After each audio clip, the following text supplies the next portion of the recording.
to the Grubhub, DoorDash, or any other food delivery employees. What is the strangest scenario you have had with an order? I worked for a delivery company about 6 years ago. I got an order for a single cigar. Total cost of goods about $3. Delivery fee $13.50. He lived way the hell out in the Boonies. He also tipped my like $10. Turns out he was drunk, and delivery fee is less than a DUI. Pick up this big 1 AM Macca's order of what can only be described as stoner food. Ice creams with all the toppings at once. Every burger with lots of extra cheese. The delivery is in an area I'm not familiar with, so it doesn't strike me that there's no place to drop it until I get to the drop-off address, and there's an empty lot, a very closed looking community center and nothing else. I got out to see if there's anyone partying in the lot or something, but nothing. So I call the customer, who not only doesn't answer, but their mobile service isn't even connected. So I waited, and, being very new to this, drove back to the Macca's. I considered offering the food, most of which I can't eat, to some guys hanging out there, but decided that sketchy cold food from some random who pulled into the parking lot probably wouldn't appeal. So I just left all these bags in the parking lot. It was like $80 worth of food too. I picked up 26 chocolate chip cookies from McDonald's. The manager was pissed. I delivered pizza in a college town about 15 years ago. I took an order in the early afternoon to an apartment building I had never been to before. It had a locked entry and buzzer style door, which was unusual for the area. It was usually cheap student housing, or the hallways of the apartment buildings were open air style. It takes a few minutes, but someone finally buzzes the door and lets me in. I walk towards the apartment and see the door is open and can hear really loud music. I get to the door and I see the TV is on with full volume, and across the room is a radio also full volume. I look to the left and a man is walking out of the kitchen, and I see he is in a hospital gown. His hair is kind of dirty and messed up, and he seems to be completely out of it. I tell him the total, and he starts looking around for the money. Yes, the gown was tied in the back, but it did not hold against the constant bending over looking in various areas. At this point this is already one of the weirdest things to happen to me, but then it kicks it up a notch. The college town I was in is Lawrence, Kansas. And anyone who has lived there, especially near downtown, will probably know of the peace sign guy. This dude looked like your classic Vietnam War vet. Long hair, sunglasses, leather jacket with no shirt, jeans and big boots. He would walk around with a cigarette in his mouth throwing up the peace sign to anyone and everyone. He was mostly harmless, but he could get upset and lash out verbally at people, although I did not know that at the time. So who should appear at the door behind me, now boxing me into the apartment between him and hospital gown man, peace sign guy, and he is pissed. He starts yelling about the noise and he's having to scream pretty loudly just to be heard. Hospital gown man starts yelling right back at him. He still hasn't found the money. I contemplate trying the patio door and running for it. Finally peace sign guy leaves, hospital gown man finds the money and proceeds to pull out a massive wad of crisp $20. He tipped pretty well too. It was a Tuesday afternoon around 3:30, regular calls and orders his regular pizza. This guy was always nice to me, but I could tell he was doing some hard drugs because he had lost so much weight and started to get lesions on his forehead and hands as time went on. I get to his house around 4, maybe 4:15.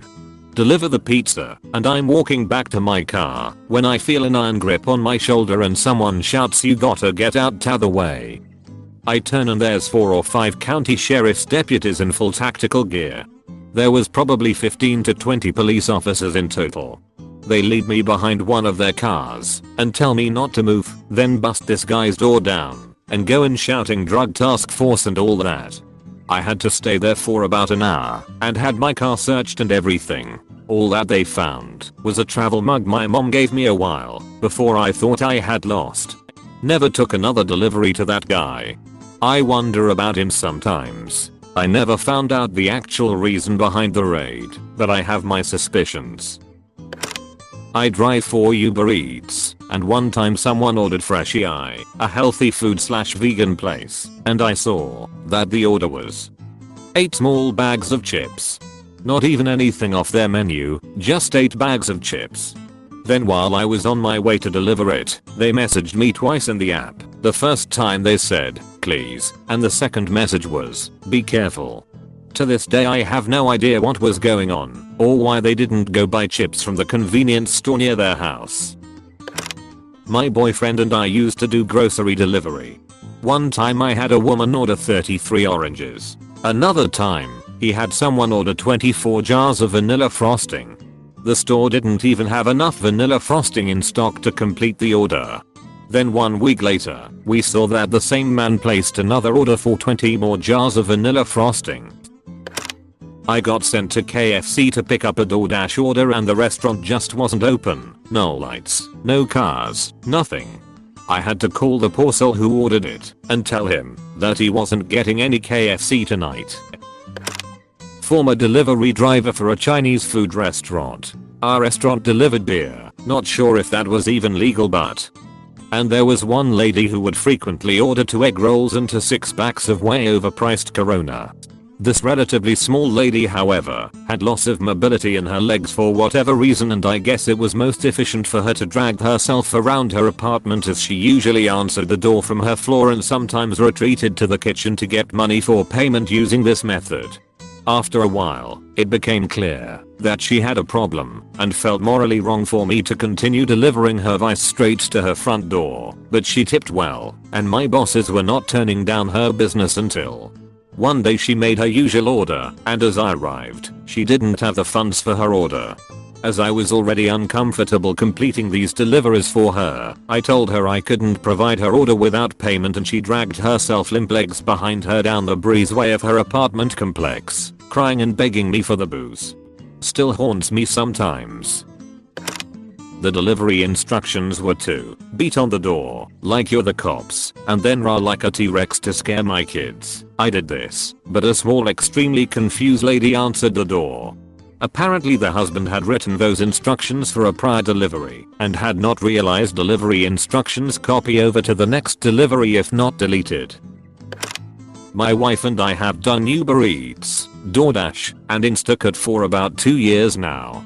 We don't have too many stories, mostly just high, drunk, or naked people answering the door.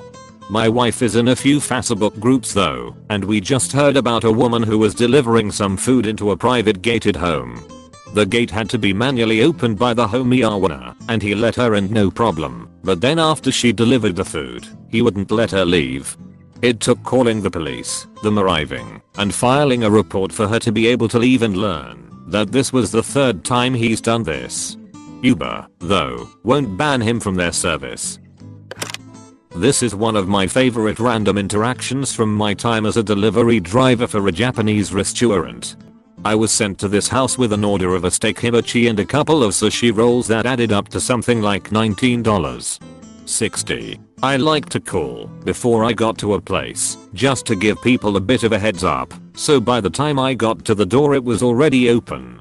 In the doorway stood a chubby kid, about 9 or 10 years old, that reminded me a lot of the kid from Bad Santa, but without the curly hair. I tell him the total as I pass off his food. He hands me a $20 bill, and with a straight face he smugly says, "Keep the change, pal." Immediately after, he closes the door, and I stood there for a second trying to process what just happened. When I got back to my car I noticed the time, and realized it was way too early for that kid to be home from school. I couldn't help but laugh at the whole situation. I wasn't even mad at getting a 40-cent tip, because this kid probably faked being sick so he could stay from school, and was probably in there watching TV, or playing video games while eating sushi, and feeling like a big shot. I know I'm old but that age.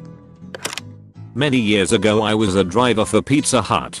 We had someone place an order, their home address was saved to our system, but in the notes it said to deliver it to a hotel literally down the road from said home address. So I go to the hotel, knock on the door and a dude dances in his boxers with a girl in bed peeking around to see who was at the door. 99% sure I walked into an affair encounter. Drop off instructions said, text me when you arrive and come to the side of the house. I broke my leg and I can't come downstairs, but I'll lower a backpack down to you on a rope. Your tip is in the loop on the back. Thanks, I thought it was a setup, but turned out to be legit. I thought it was amusing. Oh god, I just probably gave a delivery driver a story of their own tonight when they called me to clarify directions. Their number was the same area code as a spam call I got the other day that I answered and actually had a human on it and not a robot. So I assumed it was them again and I answered the call and just said meow instead of hi. Then they asked for me by name like the last spam call did and I just kept saying meow meow every time he asked me something until he was like, ma'am, this is your Postmates driver, and then I died from embarrassment. Thanks for watching and share your stories. Don't forget to consider the idea to maybe think about potentially subscribing. Peace.